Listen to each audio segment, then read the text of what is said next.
معروف دانشور اور لکھاری وجاہت مسعود نے کہا ہے کہ کپتان حکومت اپنے اقتدار کے لیے فوجی قیادت کی خیر سگالی یا سیاسی معاونت کی مسلسل محتاج ہے، کیونکہ اسے پارلیمنٹ میں اپوزیشن جماعتوں کے علاوہ اپنے حلیف اراکین کی وفاداریوں پر بھی پورا یقین نہیں ہے۔ اپنے تازہ سیاسی تجزیے میں وجاہت مسعود کہتے ہیں کہ اپوزیشن عمران خان کو سلیکٹڈ وزیر اعظم کہتی ہے، لیکن خان صاحب کا دعویٰ رہا ہے کہ وہ ملک کی تاریخ کے پہلے وزیر اعظم ہیں جو تمام معاملات کے بااختیار نگران اور ذمہ دار ہیں۔ ان کا اصرار ہے کہ army chief general Qamar Javed Bajwa ان کے سرپرست نہیں بلکہ ان کے ماتحت ہیں، لیکن بدقسمتی سے گزشتہ ساڑھے تین سال کے دوران سیاسی و انتظامی معاملات کی جو تصویر راسخ ہوئی ہے اس میں اپوزیشن کا دعویٰ درست اور عمران خان کی باتیں غلط ثابت ہو رہی ہیں۔ گاہے گاہے شائع ہونے والی تصاویر اور سامنے آنے والی خبروں سے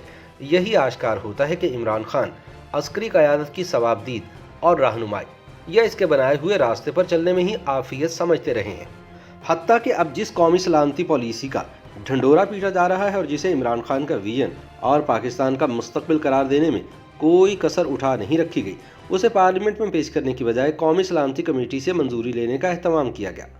یہ کمیٹی صرف ان معنوں میں وفاقی کابینہ یا تحریک انصاف کی کور کمیٹی سے مختلف ہے کہ اس میں تمام عسکری قیادت بھی شامل ہوتی ہے۔ اس پر مستعار وزیر اعظم کے مشیر برائے قومی سلامتی ڈاکٹر موعد یوسف نے کابینہ سے قومی سلامتی پالیسی کی منظوری کے بعد ٹویٹ میں ملک کی سول قیادت کے علاوہ عسکری قیادت کا شکریہ ادا کرنا بھی ضروری سمجھا۔ حالانکہ ایک سیاسی دستاویز یا حکمت عملی کی تیاری اور اس کے نفاذ کے فیصلے میں ملک کی عسکری قیادت کا کوئی کردار نہیں ہوتا۔ وجاہت مسعود کہتے ہیں کہ ایسی کوئی پالیسی ملک کی حالات اور ضرورتوں کی روشنی میں حکومت تیار کرتی ہے اور پارلیمنٹ میں اس پر بحث کے ذریعے اسے حتمی شکل دی جاتی ہے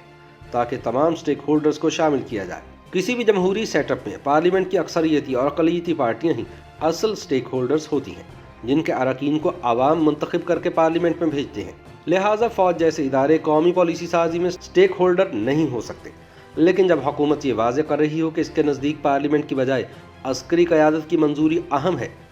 تو وہ خود ہی یہ بتا رہی ہے کہ ملک کا حقیقی حکمران کون ہے۔ یہی وجہ ہے کہ سینیٹ میں پیپلز پارٹی کے رکن شہری رحمان نے کہا کہ جو پالیسی پارلیمنٹ میں پیش کرنے کی بجائے قومی سلامتی کمیٹی اور کابینہ کے ذریعے تیار کرنے کا دعویٰ کیا جا رہا ہے اس کی کاغذ پر لکھے حروف سے زیادہ کوئی اہمیت نہیں ہے، یہ دستاویز زمینی حقائق سے بھی متصادم ہے۔ یہ نیشنل سیکیورٹی پالیسی کیا ہے جس میں جو پارلیمان کے سامنے نہیں آئی، جس میں پارلیمان پر بحث نہیں ہوئی، جس میں پارلیمان کا کوئی حصہ نہیں ہے، جس میں پارلیمان نے پرائم منسٹر جو لیڈر آف دا ہاؤس ہوتے ہیں آ کے انہوں نے کسی سے کچھ پوچھا نہیں۔ شہری رحمان کے پیش کردہ دونوں نکات قابل غور ہیں۔ پہلے نقطے میں پارلیمنٹ کو نظر انداز کرنے کی طرف اشارہ ہے جو ملک میں جمہوریت کو کمزور کرنے کا سبب بن رہا ہے۔ کپتان حکومت اپنے اقتدار کے لیے فوجی قیادت کی خیر سگالی یا سیاسی معاونت کی محتاج ہو چکی ہے، کیونکہ اسے پارلیمنٹ میں اپوزیشن جماعتوں کے علاوہ اپنے حلیف اراکین کی وفاداریوں پر بھی پورا یقین نہیں ہوتا۔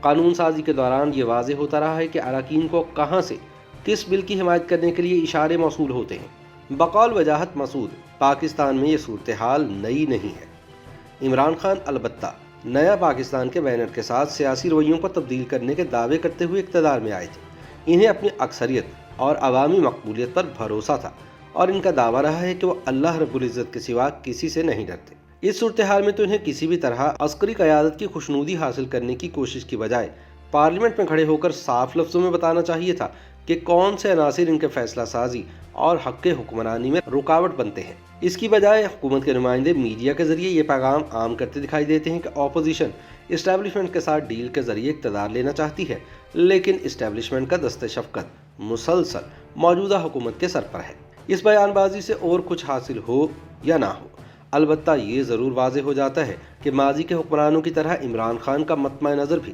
صرف اقتدار پر قبضہ قائم رکھنا ہے، خواہ اس کی کوئی بھی قیمت کیوں نہ ادا کرنا پڑے۔ وجاہت مسعود کہتے ہیں کہ یہ جاننا بھی ضروری ہے کہ قومی سلامتی پالیسی میں جس عوامی تحفظ کی بات کی گئی ہے اس کے تحت پاکستان کو سیکیورٹی اسٹیٹ سے فلاحی ریاست میں تبدیل کرنا ہی اصل مقصد ہوگا۔ اب یہ بنیادی سچائی سمجھنے کے لیے کسی پیچیدہ حساب کتاب کی ضرورت نہیں کہ اب تک ملک میں سیکیورٹی کو اولین ترجیح حاصل رہی ہے۔ یہی وجہ ہے کہ عوامی بہبود کے منصوبوں اور فلاحی شعبے کو مناسب وسائل میسر نہیں آ سکے۔ سیکیورٹی اسٹیٹ کے لوازمات پورے کرنے کے لیے ہی ایسی داخلی و خارجی پالیسیاں اختیار کی گئی کہ پاکستان اس وقت فائنینشیل ایکشن ٹاسک فورس کی گرے لسٹ پر ہے اور اسے مسلسل